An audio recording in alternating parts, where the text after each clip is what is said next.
10 News begins right now with breaking news. Breaking right now at 6, a local police officer accused of playing a significant role in a man's death. We're hearing from him and his attorney exclusively tonight. A Narrows police officer is facing involuntary manslaughter charges tonight. This comes nearly a year after a motorcycle crash in Giles County.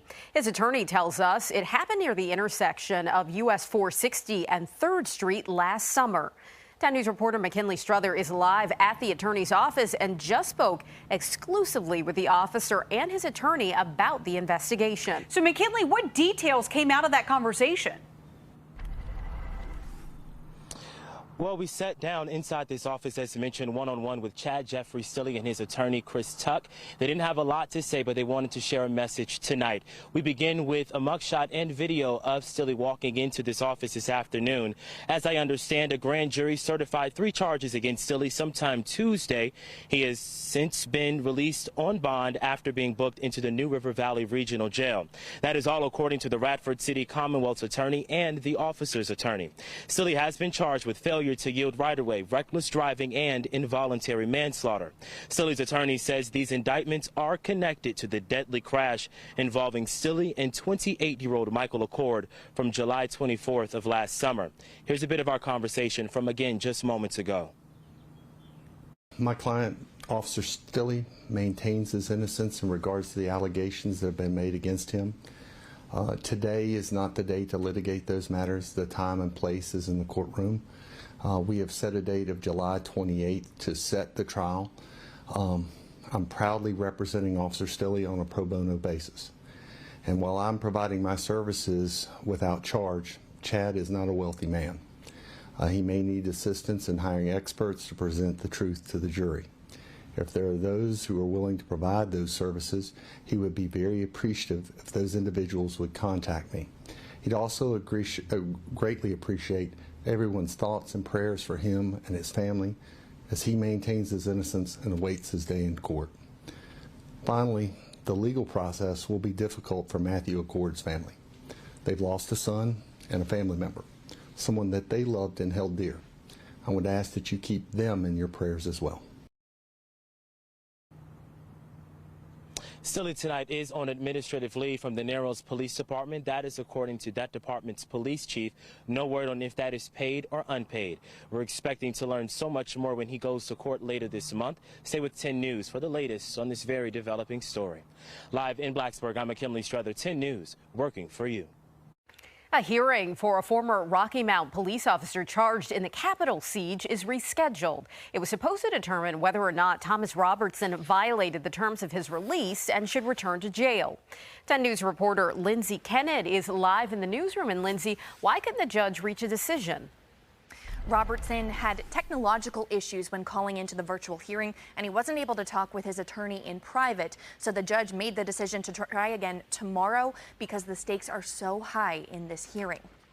Today, a federal judge heard arguments from prosecutors claiming Robertson violated the terms of his pretrial release. We were not allowed to record the virtual hearing, but we were able to listen in over the phone. FBI agents say they found an M4 rifle, ammunition, and a partially assembled pipe bomb when they raided his house on June 29th. There was a debate over whether or not the rifle belonged to Robertson or his son. The defense submitted an affidavit from the son saying the rifle was his, but prosecutors say he did not claim the weapon the day of the raid. Investigators also say Robertson ordered more than $50,000 worth of firearms and over 5,000 rounds of ammunition. But Robertson argues that ordering is not possession, and he therefore did not violate any conditions. So out of an abundance of caution, the judge rescheduled that hearing for tomorrow at 4 p.m. Reporting live in the newsroom, I'm Lindsay Kennett, 10 News, working for you. All right, thank you, Lindsay. Turning now to your forecast, where we are continuing to track summertime showers. Chief Meteorologist Jeff Hanowitz joins us now. Jeff, which areas are you keeping an eye on? Just isolated areas, okay? The rain chances have dwindled for many of us. 2-3 hours ago, the coverage area of the showers and thunderstorms much larger than what you're seeing on radar right now. Even had a severe thunderstorm warning for Nelson County. You'll notice that we are seeing a couple of little showers towards the highlands, watching a little shower right on the Bland with county line, and also watching a few showers showers out across Henry County. Now, the worst of the weather today has actually stayed just to the north and to the east of us, also in areas just to the south of us. Look at North Carolina. Very heavy rain, strong thunderstorms near Greensboro, even heavier rain just south of Danville near Yanceyville in North Carolina. All this is pushing to the east, which should keep the heaviest rain in North Carolina in the Tar Heel state and not in the Commonwealth over the next couple of hours. Hourly planner showing that we're looking at any showers or thunder showers tapering off with temperatures falling into the middle 70s by around 10. Thursday planner showing temperatures at 8 a.m. low to mid 70s, highs tomorrow lower 90s. Hazy, hot and humid tomorrow. Cannot rule out a stray late day shower or thunder shower, but for the most part tomorrow is looking pretty dry. Your party forecast for this weekend, if you're having any get-togethers outside, know that there is a better chance for showers and thunderstorms on Saturday and Sunday, so now might be the time to think of a plan B. Lindsay. Thank you, Jeff. New tonight at 6, the Virginia Military Institute is in the process of adopting new changes following its investigation on equity and inclusion on post. You may remember Governor Ralph Northam ordered an independent investigation last year into the military school's culture after Black alumni shared their troubling experiences. We're going to continue to move forward, focused on VMI's mission of educating and developing leaders of characters and citizen soldiers. The report listed 42 recommendations, and VMI says it has already completed 8 of them. 6 would have to be completed by outside groups like the General Assembly. The deadline for Virginia Tech students to upload their COVID-19 vaccine card is quickly approaching. As of today, Virginia Tech officials say more than 11,000 students have uploaded their vaccination cards. Health experts say they're optimistic to meet the goal of getting 75% of students vaccinated before fall. Right now, the COVID-19 vaccine is required for students, but it's only recommended for faculty and staff. Our goal is to have the greatest percentage of our population, whether they're faculty, staff, or students, vaccinated by the time we begin the semester in the fall. Students have until August 6th to upload their vaccine card online. If they do not, they'll be enrolled into the school's COVID-19 testing program. Well, the Commonwealth Games are back this year, hoping to bring together thousands from across the state. This year's games will be held at Liberty University once again. Last year, there were no crowds and athletes had to keep their distance with COVID restrictions. With this year's games back to full capacity, officials say they're excited for some new additions. This opening ceremonies is going to be a little bit different. We're going to honor our first responders. City of Lynchburg Police Department, we're working with them. The City of Lynchburg Fire Department, as well as our sponsor, Central Health. And there's some kind of secret things that we might do, some fun things. Yeah, looking forward to that. Well, the opening ceremony is slated for next Friday, and coming up in sports, we'll explain why leaders chose Liberty University's facilities for the games. As the Volvo strike continues, United Auto workers are voting on a contract. Some employees at the truck plant in Dublin have returned to work, but we're told it will take a few days to get assembly lines back running again. Union members have rejected 3 contract agreements so far, and Volvo says this deal is its best and final offer. Crumbling schools in Southwest Virginia, what one group is doing to help rural buildings in urgent need of repairs. Plus, more than 7 decades of marriage, the special way one local couple is celebrating their anniversary. WSLS 10 News, the proud winner of 2 2021 Emmy Awards for Best Daytime Newscast and Best Evening Newscast. More funding than ever before is available to help areas recover from the pandemic, but one Virginia group is pushing for money in rural schools. The Crumbling Schools Tour visited Radford High today in hopes of bringing attention to the outdated building. Built in 1971, it is not ADA compliant and in desperate need of upgrades to its cafeteria and gymnasium. The tour will continue next week at Halifax County High School. Money from the American Rescue Plan could help provide funding to bring more staff into Virginia's mental health facilities.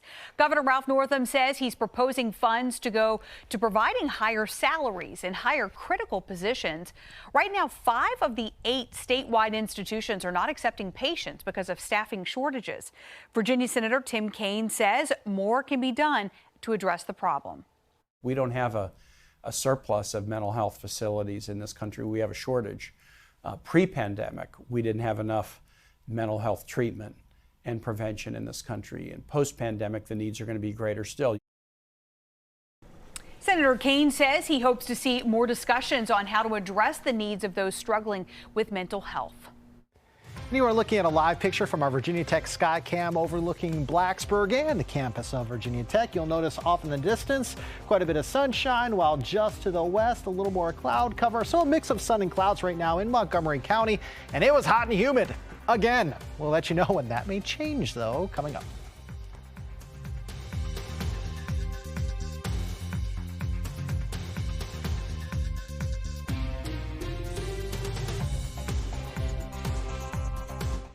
A couple in Roanoke is celebrating a major milestone most of us don't see.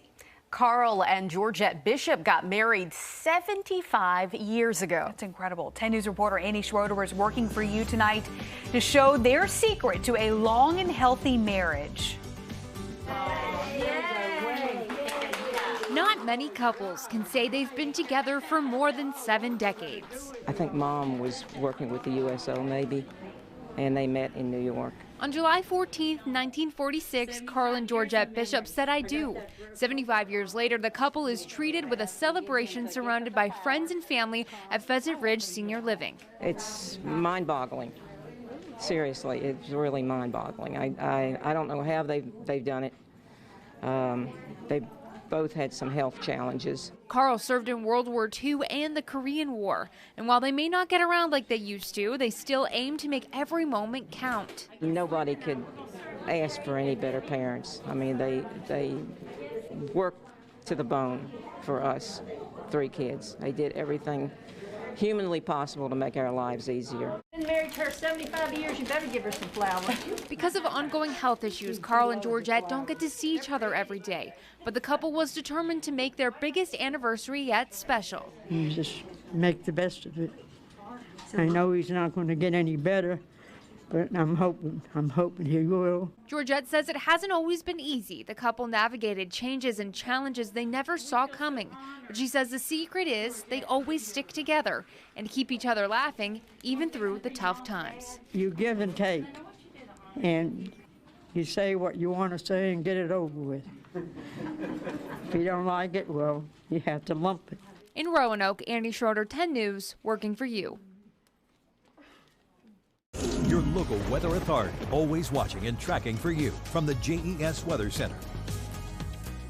About 2 to 3 hours ago, we had a higher coverage of showers and thunderstorms than what we're seeing outside right now. Therein lies some good news, as earlier today, a couple of storms really did indeed pack a punch. The activity that is around is heading east at around about 20 miles per hour. We've got one rain cell right along the Henry and Pittsylvania County line, another one right along the Bland-Wythe County line, areas north of Wytheville, right along Interstate 77, seeing some showers right now. But again, the thunderstorm coverage has decreased since about 3 or 4 o'clock.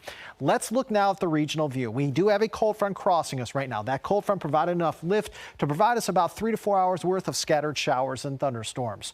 Now you'll notice to the west, it's quieter. That's your weather for Thursday. Thursday looks to be a day where we're actually looking at many of us staying dry. So your morning commute tomorrow, will you need the AC? Yep. Will you need the sunglasses? Yes, but will you need to keep those wipers going tomorrow morning? I don't think so. I think tomorrow is going to start out dry for us.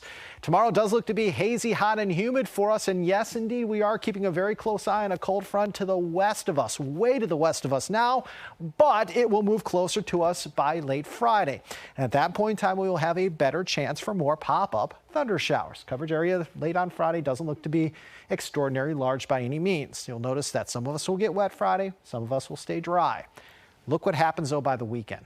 A much better chance for showers and thunderstorms will indeed be moving in. Why? Because this front is slowly getting closer to us. And it actually move overhead on Sunday and kind of stall right over us on Monday. So Saturday, Sunday, and Monday look to be the 3 wet days for us across southwest, central, and southside Virginia. So your weekend forecast showing the chance for rain increasing to around 50 to 60% on Saturday and Sunday, with temperatures on Friday in the lower 90s, but we fall into the 80s on Saturday and Sunday. better rain chances does mean for us a better chance for temperatures to cool down just a little bit. Right now it is 80 in Lynchburg, 82 in Roanoke, 78 Martinsville and Danville. South Boston, you're at 85, while you're 82 in Blacksburg. For tonight, staying warm and humid. Any showers or thunder showers around will taper off here over the next couple of hours. And then patchy fog may develop tonight with lows 62 to 70. Across the NRV here, you're looking at maybe a stray shower or thunder shower Thursday.